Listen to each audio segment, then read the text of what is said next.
and then there was communication from the tower to the aircraft that was unanswered. Hello, everyone. I'm Karen McGinnis at the CNN Center in Atlanta, and Larry King will continue with his guests in just a few minutes. We want to watch what's going on across the tropics. We have this suspicious area that lies just to the east of the Lesser Antilles. That's this chain of Caribbean islands. This does look a little bit better organized than it did just a few hours ago, and it is continuing to be watched, so we'll have to give you updates on that. Heavy rainfall in Tallahassee, but hot temperatures across the northern sections of the Great Plains. Going to see another hot afternoon. Today in Minot, North Dakota at the Air Force Base, 102 degrees. Out west, it'll be about 85 for Salt Lake, finally cooling down, but it'll also be a little bit windy, 20 to 30 mile an hour winds, maybe a little bit gustier as well. And the snow level for the Cascades, generally speaking, 1 to 4 inches of snowfall. The snow level down to around 6,000 or 7,000 feet. Now these forecasts.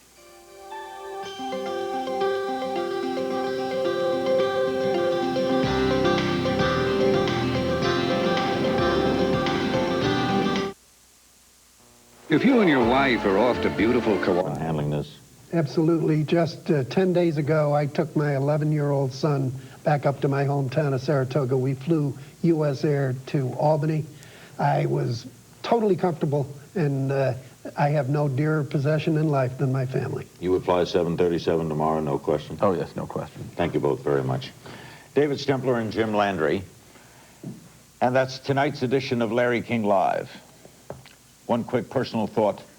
If we can't settle a baseball strike and both sides think they're completely right, why not binding arbitration? Go back to playing, and whatever the arbitrator says goes. You both think you're right, what do you got to lose? Just a thought from the fan. Tomorrow night on Larry King Weekend, our salute to Rogers and Hammerstein. Bobby Batista and Lyndon Souls are set to co-anchor the World News from Atlanta. Bobby, what's up? Larry, thank you. Coming up in just a moment on World News, investigators piece together the mosaic of a disaster. The search for why U.S. Air Flight 427 crashed goes on amid the devastation on the ground. The pilot's last words have been recovered. Will they help to solve the puzzle? In other news, the prosecution... There's 4 major stories are dominating the news tonight. We will have live coverage and guest interviews throughout the next hour. Here's a quick look at what is happening. Investigators are still trying to figure out what caused a U.S. Air 737 to crash yesterday. Sources at the Transportation Department say cockpit tapes reveal the pilot shouting expletives during the final seconds before the crash. All 132 people on board were killed. O.J. Simpson will not face all there was from the time U.S. Air Flight 427 began to roll left and the moment it smashed into the earth, killing all 132 people on board. But 24 hours after the crash, officials know little else. CNN's Jeff Flock is at the scene of the crash with the latest. Jeff? Lyndon, focusing at this hour as we stand before the Township Emergency Management Command Post that perhaps you see behind me there. The focus at this hour on the last words of the 2 men that were flying U.S. Air Flight 427. We have, based on some sources at the Transportation Department, a transcript of what purports to be the last few moments of that flight.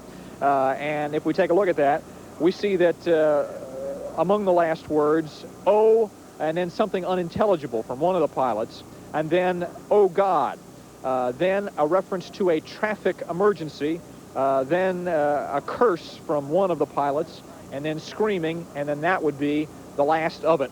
The 2 pilots, Peter Germano, 45 years old, of Morristown, New Jersey, and Charles Emmett III, 38 years old, of Nassau Bay, Texas. We're not sure who was doing the talking, but that purports to be the last words of U.S. Air Flight, the pilots from U.S. Air Flight 427. As to what this all means, National Transportation Safety Board met with reporters earlier this evening, could not shed any further light on it, but they did describe the very last moments of U.S. Air Flight 427. Our preliminary information from the flight data recorder is that the aircraft rolled to the left. That is, it rolled in a way that was not consistent with its program flight path, a deviation from that.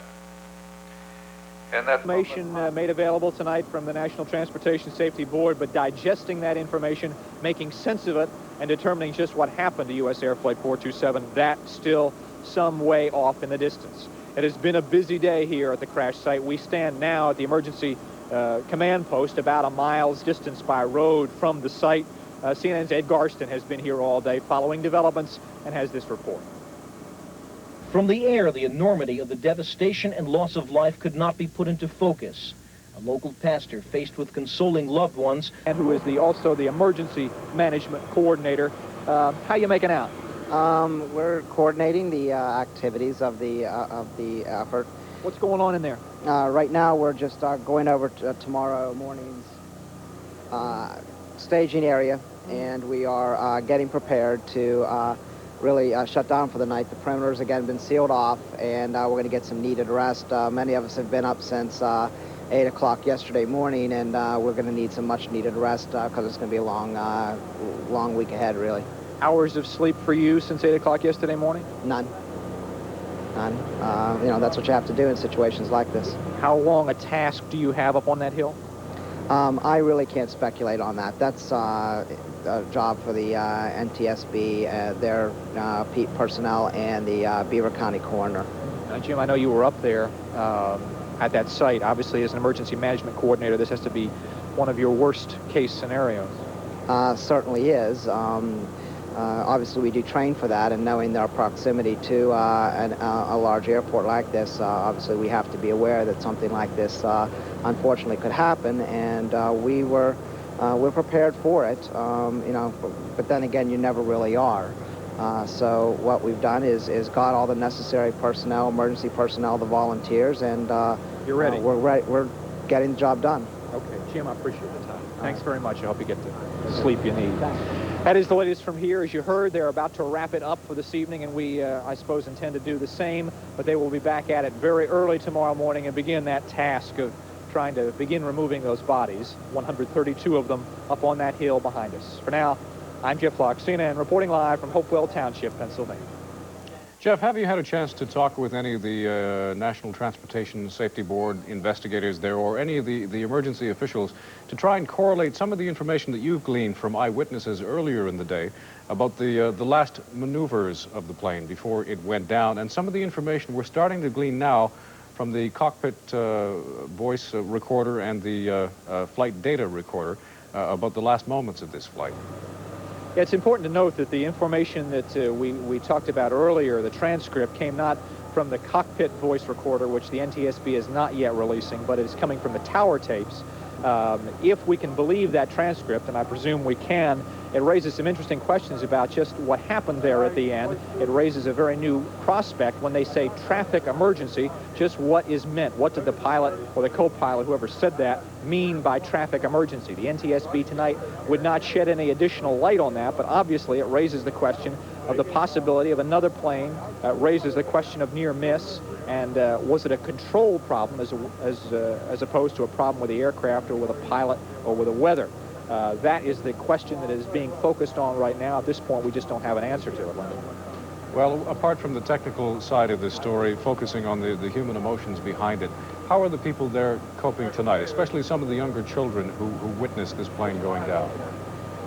Are they bringing counselors to hear in for people? Them? Yeah, it's available. We talked to an emergency worker earlier this evening who went to great pains to outline the procedures for the counseling that was available for anyone who wanted it. And I asked him, well, have you taken part in any of that yet? And he said, well, no, I've been too busy and I haven't had the opportunity to. Anyone who's come back from that site has described just a tremendously gory scene, and we've been really reluctant to put those comments on the air. We heard them last night from the folks that were on the scene at first, but that scene up there now is perhaps even more gory than it was then. And these are people that have been working with it and will continue to work with it. And the counseling is available. Whether people will avail themselves of it or not, I guess we'll see. CNN's Jeff Locke in Hopewell Township, Pennsylvania. Thank you.